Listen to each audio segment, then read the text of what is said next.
दोस्तों, आज पेश है तांत्रिक त्रिकाली और मानव फूल। शुरू करते हैं दोस्तों। पिंकी और बबलू अपनी दादी से कहानी सुनने के लिए जिद कर रहे थे। दादी, हमें नींद नहीं आ रही है, आप हमें कोई कहानी सुनाइए न।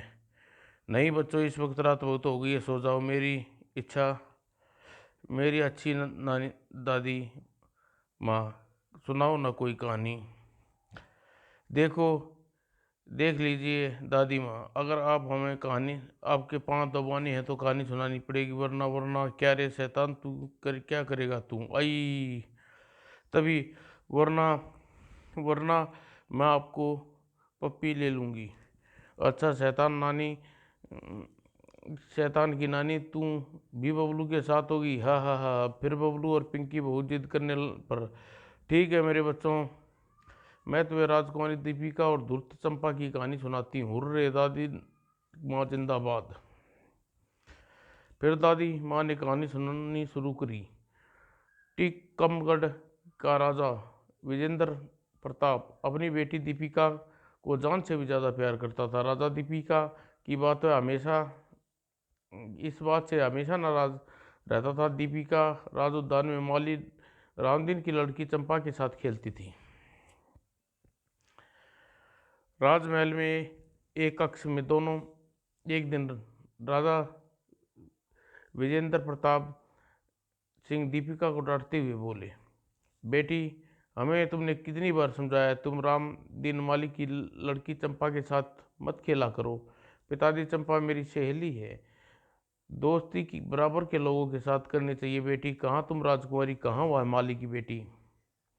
पिताजी, आप और कोई आज्ञा दीजिए मुझे, पर चंपा के साथ खेलने से न रोकिए। आखिरकार राजा विजेंद्र प्रताप ने दीपिका का जिद के सामने हार माननी पड़ी। ठीक है बेटी, तुम मन नहीं मानती तो कोई बात नहीं, एक दिन तुम बहुत पछताओगी। जाइए पिताजी, हम आपसे बात नहीं बोलते। कहते हुए दीपिका गुस्से में पैर पटकती हुई कक्ष से बाहर चली गई। दीपिका के जाने बाद, ओह मेरी नादान बेटी, तू समझती क्यों नहीं? राजा विजेंद्र प्रताप सिंह मन ही मन चिंतित हो उठे। दिन गुजरते रहे, दीपिका और चंपा का मेलजोल कम होने की बजाय बढ़ने लगा। चंपा, देख दुल्हन के जोड़े में कैसी लग रही हूँ, अति सुंदर, बिल्कुल स्वर्ग की अप्सरा नजर आ रही हो। कहती हुए चंपा एकाक उदास नजर आने लगी। चंपा उदास देखकर, क्या बात है चंपा, तू उदास क्यों होगी? काश मेरे पास ऐसे जोड़ा और आभूषण होते, मैं उन्हें पहनती। अरे, इसमें उदास होने की क्या जरूरत है? मैंने तुम्हें कभी अपनी से अलग समझाया क्या? कहने के पश्चात दीपिका ने दुल्हन का जोड़ा आभूषण उतार कर अपने कपड़े कपड़े पहन लिए और फिर ले उदास न वो पहन ले। मैं चंपा ने फौरन जोड़ा पहन आभूषण ले लिए, लेकिन अभी वह दुल्हन का जोड़ा पहन भी पाई थी कि नीच लड़की, तेरी यह जरूरत रानी माँ? महारानी अचानक सामने देख चंपा संबित सी होकर रह गई। और तभी महारानी ने करो तमतमाती हुई आगे बढ़ी। तड़ाक तड़ाक, माँ माँ, फौरन ये कपड़े उतार और दूर हो जा हमारी नज़रों से। जी रानी माँ। इतना कहकर चंपा ने साड़ी उतार दी और रोते हुए कक्ष से बाहर निकल गई। लेकिन जब महारानी ने चंपा का दुस्साहस की बात बताई, विजेंद्र सिंह को बताई, तो उससे सबर का पैमान छलक गया। उसने तो फौरन रामदीन को बुलाकर चेतावनी दी। माली रामदीन, अगर तुमने अपनी बेटी का भला चाहते हो तो चंपा को राजकुमारी से दूर रखो, वरना परिणाम बुरा होगा। हजूर माई बाप रहम, कल ही चंपा को रतनगढ़ उसकी मौसी के यहाँ छोड़ाता हूँ, यही उचित रहेगा। किंतु किंतु किसी को भी यह पता नहीं लगना चाहिए तुमने ऐसा मेरे कहने पर, हमारे कहने पर कर रहे हो। जो आज्ञा महाराज, ऐसा ही होगा। रामदीन महाराज को अभिवादन कर वापस चला गया।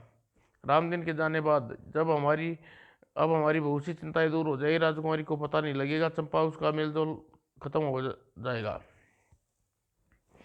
उधर चंपा महारानी का थप्पड़ भूल ना पा रही थी। मैं इस थप्पड़ का बदला लूंगी। आज महारानी माँ ने मुझे रुलाया है, मैं समय आने पर उन्हें खून के आंसू रुलाऊंगी।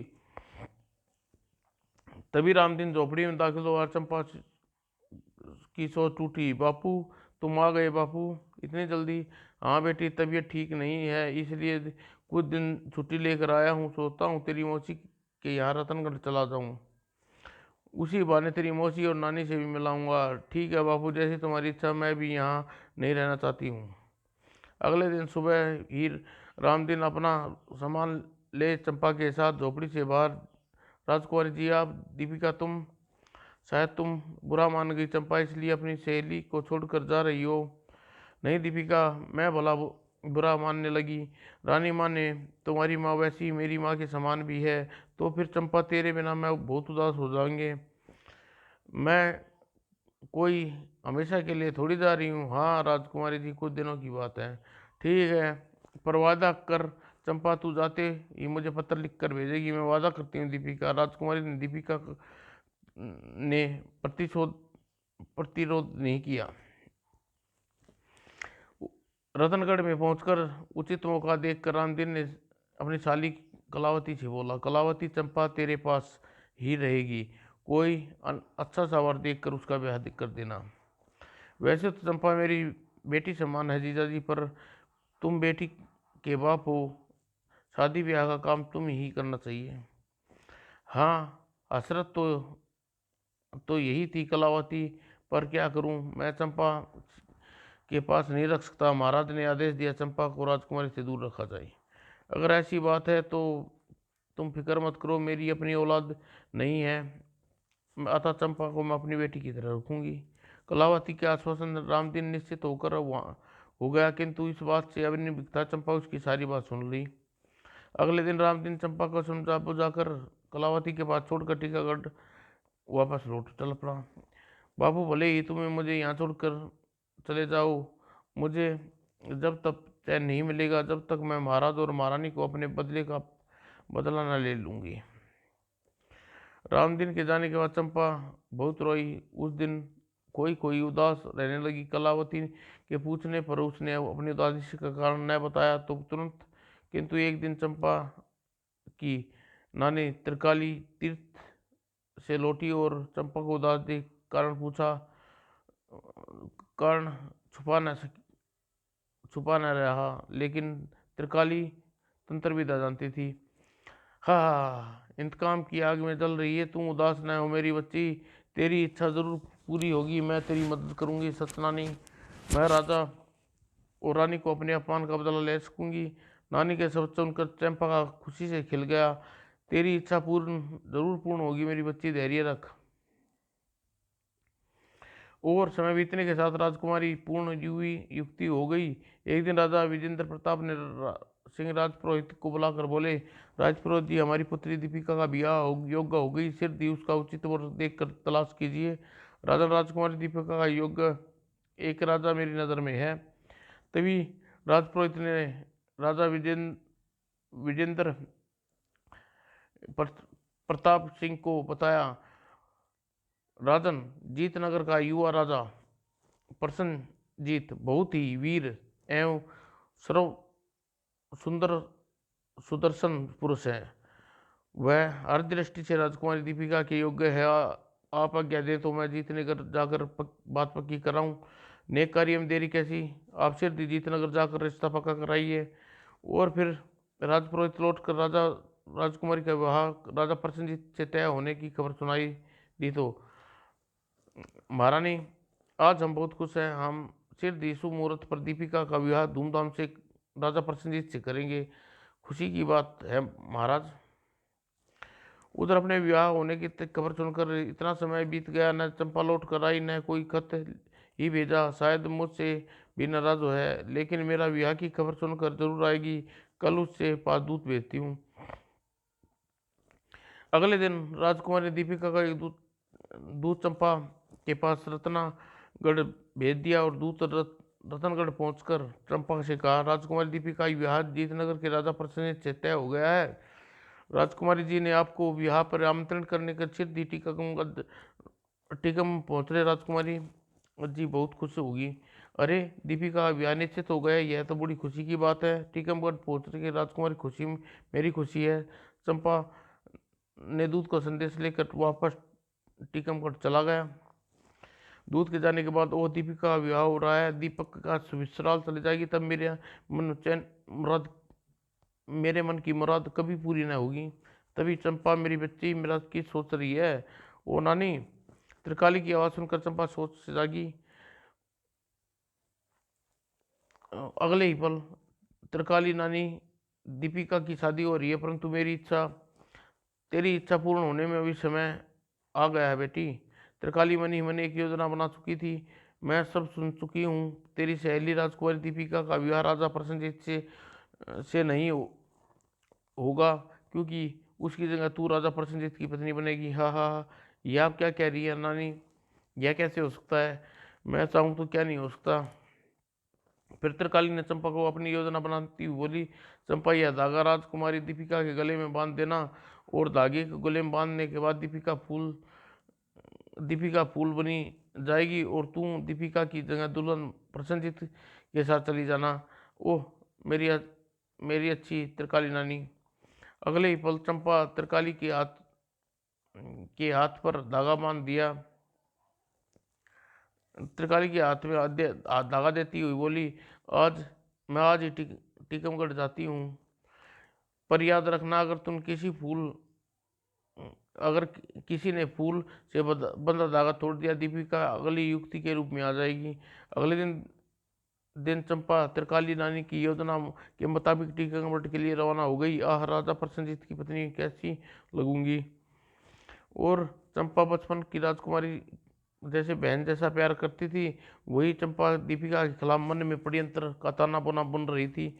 दीपिका फूल बनकर हमेशा हमेशा मेरे कब्जे में रहेगी, ताकि दीपिका पूर्ण मानव शरीर प्राप्त ना कर सके।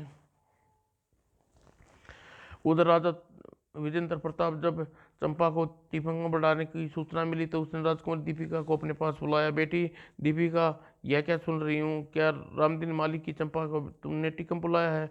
हाँ पिताजी, मैंने चंपा को बुलाया है। मैं जानती थी कि आप चंपा को मेरे दिल का मेल मिलाप पसंद नहीं करते। आपने मेरा हार्दिक अनुरोध है कि इस बार चंपा को कुछ नहीं कहेंगे। ठीक है, अगर तुम यही चाहती हो तो हम चंपा को कुछ नहीं कहेंगे, लेकिन तुम्हारी खुशी में हमारी खुशी है। पिताजी, आप कितने अच्छे हैं। और जल्दी दीपिका विवाह की रस्में पूरी होने लगी। चंपा नहीं आई। विदा की बेला निकट आ गई। दीपिका के चेहरे पर गहरी उदासी छाई रही। चंपा मुझे माफ नहीं किया, वह नहीं आएगी। कुछ देर बाद राजकुमारी दीपिका, चंपा मेरी सहेली, तू आ गई। और फिर दीपिका दौड़ते चंपा को बाहों में भरती हुई बोली, तू नहीं जानती चंपा, मेरा दिल कितना बेचैन था। मैं भी तुमसे मिलने के लिए बेचैन थी राजकुमारी, क्योंकि मैं जानती थी कि अगर इस बार तुमसे न मिल पाई तो कभी न मिल पाऊंगी, और मेरे दिल की तमन्ना मेरे दिल में ही रह जाएगी। बोल चंपा, क्या चाहती है तू? कह डाल। मैं अपने दिल की बात तुम्हें एकांत में कहना चाहती हूँ, जैसी तेरी मर्जी। इतना कहकर दीपिका ने जब सखियों को बाहर जाने का आदेश दिया, उनके बाहर जाने के बाद चंपा कक्ष का दरवाजा बंद कर दिया और चंपा के मुख्तार को बोली, अब तेरे और मेरे सिवा कोई नहीं है। क्या कहना चाहती है, कह।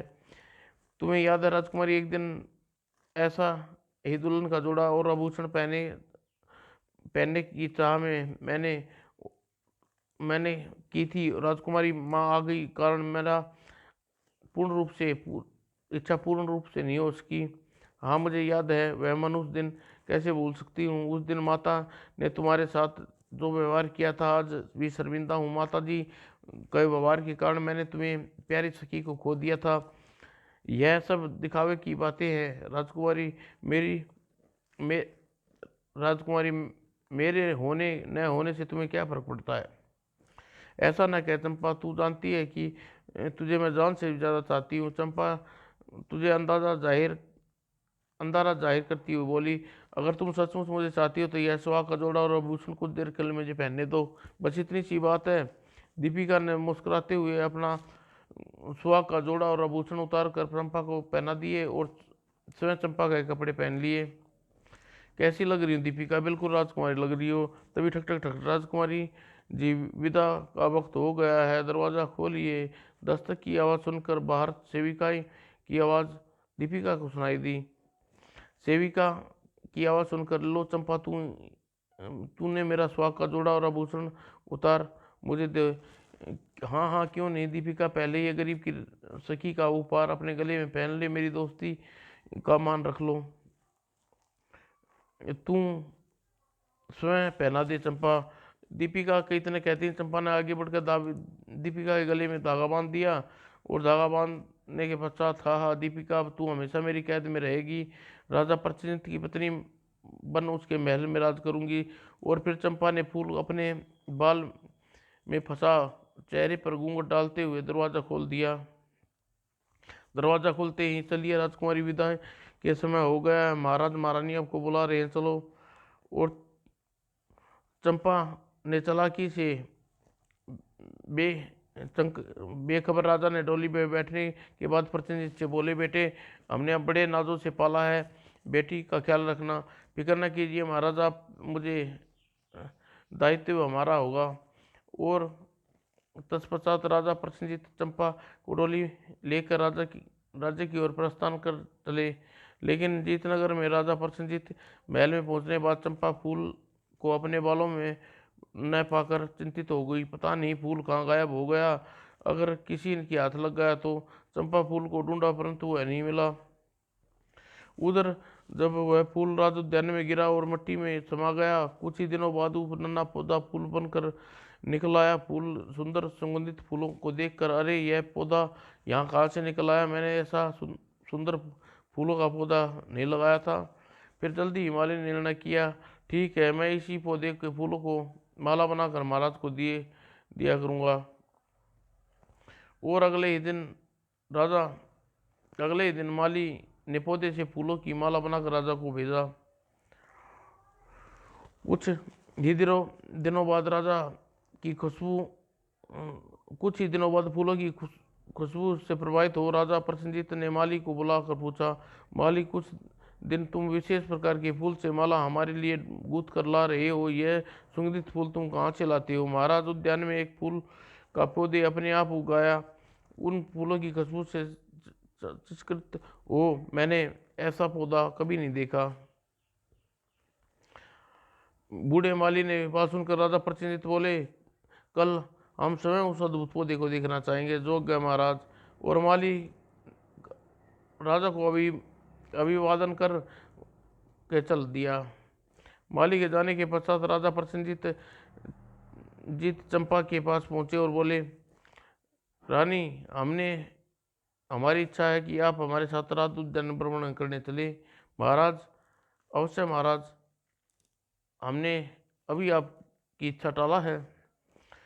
और दूसरे दिन राजा प्रसन्नचित्त चंपा को लेकर राज उद्यान में नए पौधे के पास पहुंचे। अद्भुत मन को मोह लेने वाले सुगंधित ऐसा पौधा हमने पहली बार देखा है।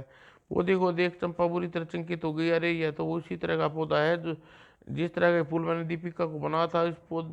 इस फूल का पौधा कहाँ से आ गया? चंपा की नजर पौधे के तने पर पड़ी और तने में एक बंधा धागा देख चंपा को पौधे का भेद समझ में आ गया। अरे, इस पेड़ के तने में धागा बंधा है, यह तो वही पेड़ है, निश्चित ही मेरे बालों से गिरने के बाद दीपिका फूल से उगा है। मुझे इस पौधे को जल्दी ही ठिकाने लगाना होगा। चंपा कह रही, सच में खो गई? कहाँ खो गई फिर ये? सचमुच पौधा बहुत सुंदर बेजोड़ बेमिसाल है। चंपा बड़ी सफाई से राजा प्रसन्नचित्त के प्रश्न का उत्तर टाल गई। लेकिन महल में लौटकर चंपा बेचैन उठी। अगर राजा प्रसन्नचित्त पौधे के असलियत का पता चल गया, यदि ऐसा हरगिज नहीं होने दूंगी। और चंपा ने दिल बार बार भावी आकांक्षा से कांप उठा। आखिरकार रात्रि के अंधकार में चंपा दबे पांव से चलती हुई और राज उद्यान में पहुंची। अब मैं तुझे अपने हाथों से ठिकाने लगा दूंगी, नाम निशान मिटा दूंगी। हा हा हा। अगले ही पल चंपा ने पेड़ के तने को थाम लिया। लेकिन अगले ही पल इरादे कार्यरत करती, तभी, रुक जा मूर्ख, यह क्या कर रही है तूने पौधे उखाड़ा तो तने से बंधा धागा टूट जाएगा और दीपिका असली रूप में आ जाएगी। यह विचार मस्तिष्क में आते ही चंपा कांप के पीछे खींच लिया। और फिर इस पौधे से मुझे कोई खतरा नहीं है।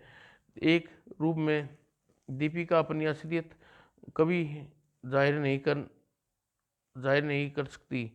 यह सोच चंपा निश्चित उल्टे पांव महल के कक्ष में लौटा पड़ी। लेकिन चंपा का दुर्भाग्य उसका पीछा कर रहा था। कुछ ही दिनों में राजा प्रसेनजीत राज के उद्यान में संदेश भेज टीकागढ़ आने का निमंत्रण दिया। दीपिका, तुम्हारे पिताजी और टीकमगढ़ आना का निमंत्रण आया है। कल प्रातः ही तुम्हें मेरे साथ टीकमगढ़ चल रहे हैं क्या? और चंपा, राजा प्रसेनजीत के मन बात सुन चौंक पड़ी। चंपा परेशान देख राजा प्रसेनजीत बोले, यह क्या प्रिय, तुम परेशान हो गई? तुम्हें यहाँ वहाँ छोड़कर थोड़ी आएंगे, साथ ही अपने साथ ही जीतने घर वापस ले आएंगे। जी जी जी। और राजा प्रसेनजीत चंपा के मन में मची उथल पुथल को भाप न पाए।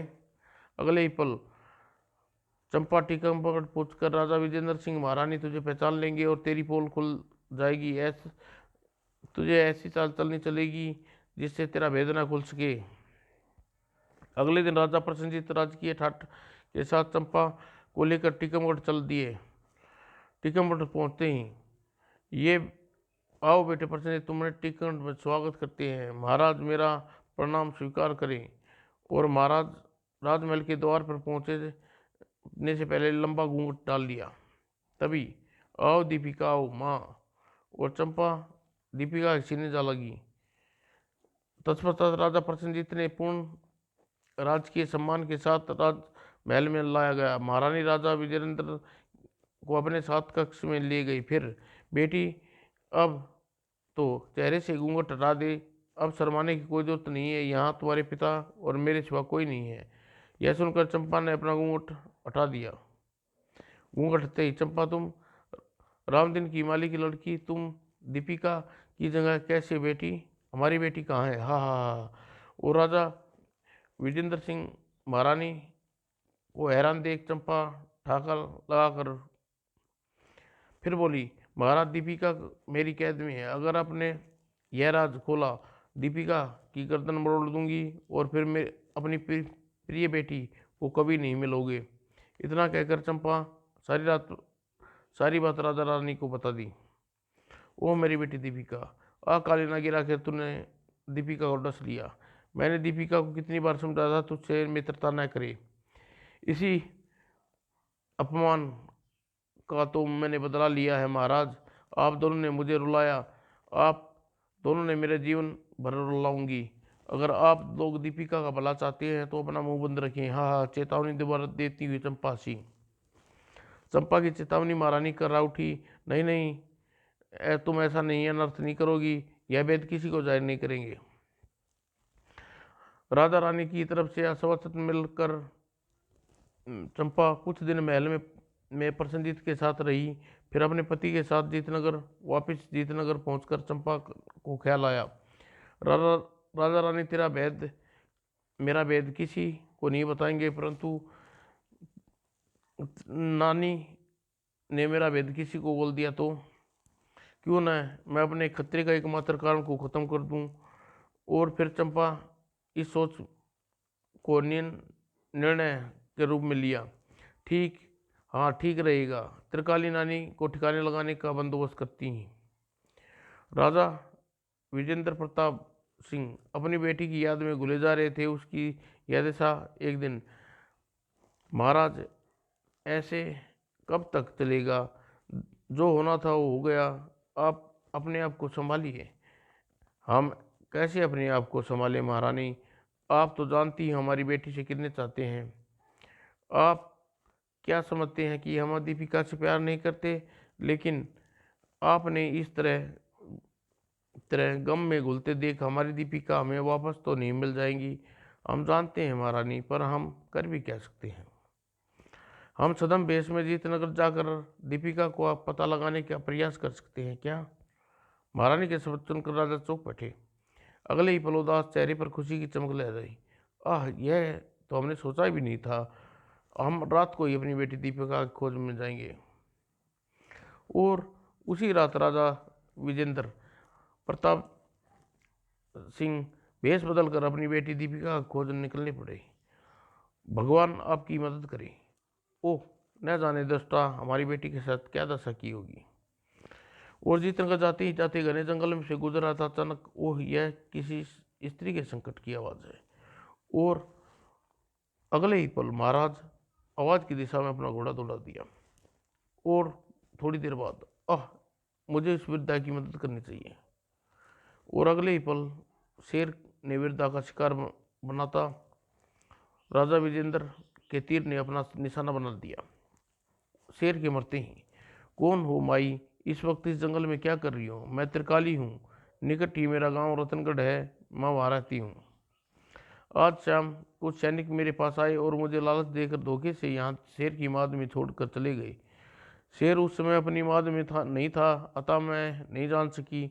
बचने के लिए मैंने माद से बाहर निकली, शेर आ गया, तुमने आकर मेरी जान बचा ली। लेकिन इस शेर ने तुम्हारे साथ ऐसा धोखा क्यों किया? उन लोगों ने तुम्हारे साथ?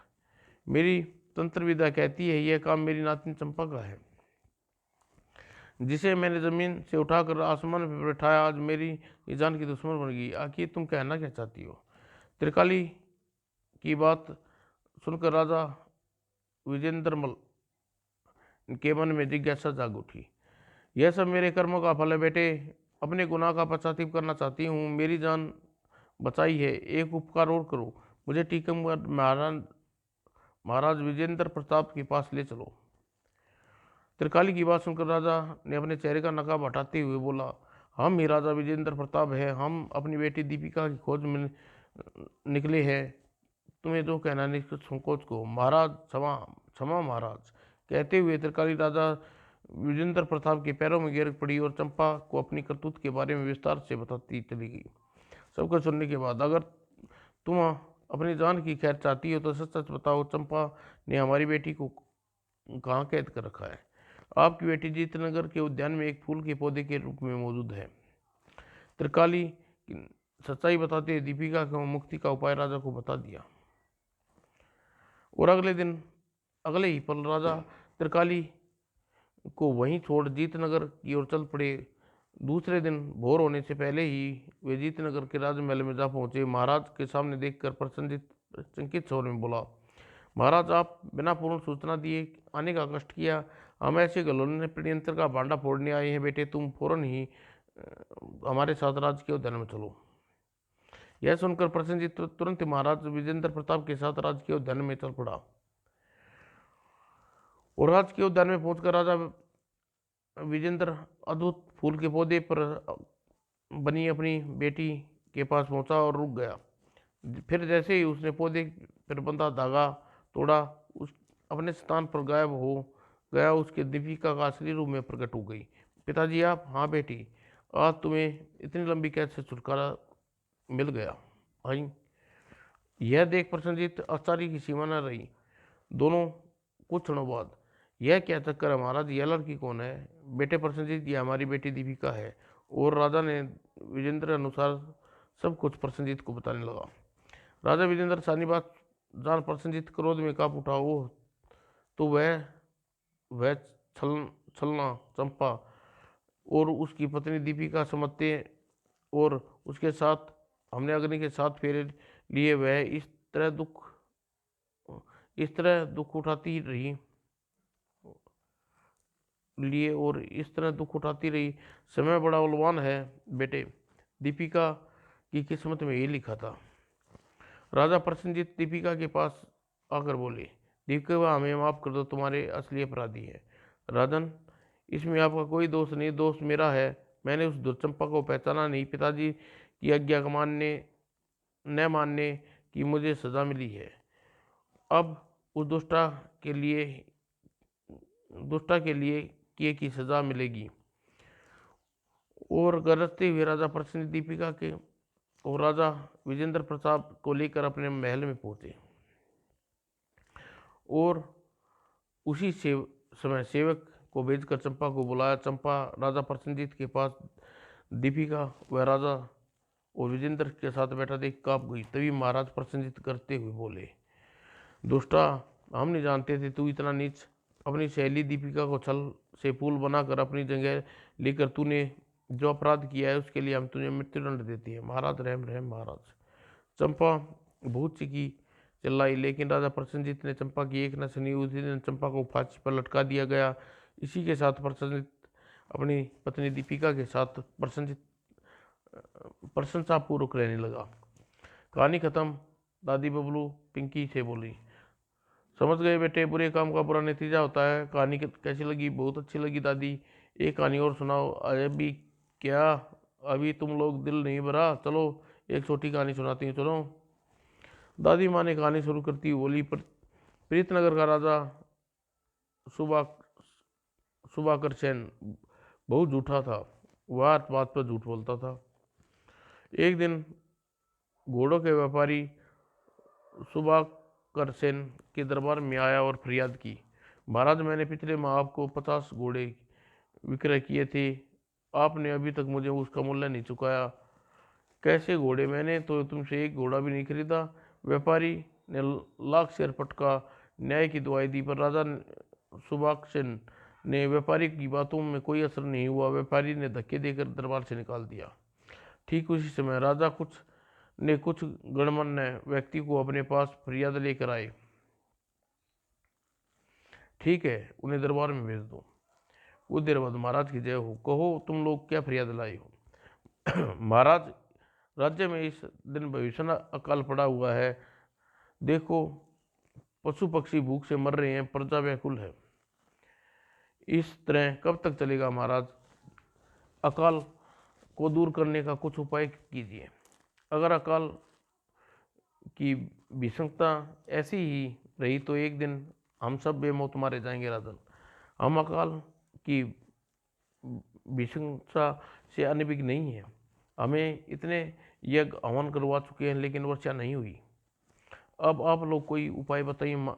हम प्रजा की भलाई के लिए कुछ भी करने को तैयार हैं। क्यों ना आप ऐलान करवा दें, जो जो वर्षा करवाएगा उसे मुँह मांगा इनाम दिया जाएगा। हाँ हाँ, यह ठीक रहेगा। ठीक है, हम ऐसा मुनादी करवा देते हैं। और राजा ने आदेश पर ऐलान करवा दिया, जो भी वर्षा करवाएगा उसे मुँह मांगी रकम इनाम में दी जाएगी। ऐलान सुनकर एक युवक दरबार में आया और बोला, राजन, मेरा नाम सतरंगी है। बांसुरी बजाकर मैं जीविका गुजारा करता हूँ। आज आप मुझे 100 स्वर्ण मुद्रा इनाम में देने का वचन दे तो मैं वर्षा करवा सकता हूँ। हम तुम्हें 100 नहीं, 1000 स्वर्ण मुद्राएं देंगे। नहीं महाराज, मुझे सिर्फ 100 स्वर्ण मुद्राएं चाहिए, इसके कम ना ज़्यादा। हमें मंजूर है। ठीक है राजन, मेरी बांस की बांसुरी का चमत्कार देखिए। और युवक की बात सुनकर उपस्थित दरबारी आश्चर्य में चिल्कत पड़ गए। तभी सतरंगी बांसुरी बजाता हुआ दरबार में निकला और सड़क पर आ गया। पता नहीं छोकरा बंसी बजाकर वर्षा कैसे बुलाएगा। कमाल है, इसकी बांसुरी में तो जादू है। अरे श्याम सिंह, देख कैसा मस्त होकर बांसुरी बजा रहा है। तभी देखो देखो, आकाश में सचमुच काले बादल उड़ मरे। आचार्य, घोर आचार्य। और सतरंगी इसी तरह चमत्कार देख सतरंगी के इर्द गिर्द काफी भीड़ जमा हो गई, लेकिन सतरंगी अपनी धुन में बांसुरी बजाता रहा। थोड़ी देर बाद, ओह, हमारे खेत लहरा उठेंगे, हमें चैन से नींद सोएंगे। यह बांसुरी वाला तो पूरा जादूगर निकला। आह, इस भूखमरी से छुटकारा मिल जाएगा। वर्षा में भीगते लोग बुरी खुशी से झूम उठे। दरबार उधर सतरंगी अपना कथन पूरा कर राजा शुभांकर के दरबार से नाम लेने पहुंचा। लाइए महाराज, मेरा पुरस्कार दीजिए। मैं आपके राज्य में खूब वर्षा हुई है। कैसा पुरस्कार? यह क्या पिताजी? फिर से झूठ बोलने पर उतराए राजा शुभांकर सेन। उत्तर सुन राजकुमारी मन ही मन चौंक उठी। तभी सतरंगी ने राजा से शुभांकर को याद दिलाते हुए बोला, वही 100 स्वर्ण मुद्राएं जो आपने देने को कहा था, मैंने आपसे राज्य पर वर्षा करा दी है। अब आपकी प्रजा अकाल से छुटकारा पा गई। तब राजा शुभांकर चौंकने का अभिनय करता हुआ बोला, ओह, याद आया, मैंने 100 स्वर्ण मुद्राएं नहीं, केवल 1 स्वर्ण मुद्रा देने को कहा था। आप झूठ बोलकर अपने वायदे से मुकर रहे हैं। इसका परिणाम अच्छा नहीं होगा। सतरंगी की चेतावनी सुनकर राजा क्रोध से चिल्ला उठे, बित्ते भर का छोकरा हमें धमकी देता है। दरबार में सन्नाटा छा गया। अगले ही पल सैनिकों को इसे धक्के देकर दरबार से निकाल दो। हमसे जवान लड़ाता है, हमें झूठा बताता है। अब तो अब देखिए महाराज, झूठ बोलने का परिणाम कैसा होता है। सतरंगी इतना कहकर बांसुरी बजाना हुआ दरबार से चला गया। तभी और तभी एक अनोखी घटना घटी। भरी सभा में उठकर राजकुमारी सतरंगी के पीछे चल पड़ी। यह देख राजा शुभंकर चीख उठा, वीरमती, वीरमती रुक जाओ, यह क्या हो रहा है? क्या सारी लोक लाज त्याग दी है? लेकिन वीरमती ने अपने शब्दों पर कोई प्रभाव न पड़ते सैनिकों वीरवती को रोको जाने न पाए। जोग्य महाराज, अगले ही पल कई सैनिक वीरवती को रोकने के लिए लपके, लेकिन सैनिक भी वीरवती को रोक न पाए। हाय मेरी बेटी, तूने कैसे रोकूं? तभी महामंत्री ने आगे बढ़कर शुभांकर से बोला, महाराज आप बांसुरी वाले को क्षमा मांग लीजिए, आपसे झूठ बोलने से रुष्ट हो गया। जो बांसुरी की धुन पर वर्षा करा सकता है वह कुछ भी करा सकता है। आप ठीक कह रहे हैं महामंत्री जी, हमने अपने घमंड में झूठ बोलते समय यह भूल गए कि हमारे ऊपर भी एक बड़ी शक्ति है। और अपनी भूल का एहसास होते राजा शुभांकर दौड़ते हुए बांसुरी वाले के पास पहुंचे। सतरंगी, मुझे क्षमा कर दो, मैंने तुमसे झूठ बोला। महाराज, झूठ बोलने आपको शोभा नहीं देता। जिस देश में राजा झूठ बोलता है प्रजा का क्या होगा? मैं लज्जित हूँ सतरंगी, मैं पढ़ लेता हूँ, आज के बाद कभी झूठ नहीं बोलूंगा। आओ दरबार चलें और उचित प्रकार करूँ। राजा और फिर राजा शुभांकर को नकल सतरंगी को 100 मुद्राएं दी और वीरमती का ब्याह भी कर दिया। वाह दादी, सतरंगी के तो मजे हो गए, 100 स्वर्ण मुद्राएं भी मिली और वीरमती जैसी पत्नी भी। दादी, आज आपने बहुत अच्छी कहानी सुनाई। तो मेरे बच्चों, अब तुम लोग सो जाओ। दादी, शुभ रात्रि, शुभ रात्रि, शुभ रात्रि। और पिंकी सो गई।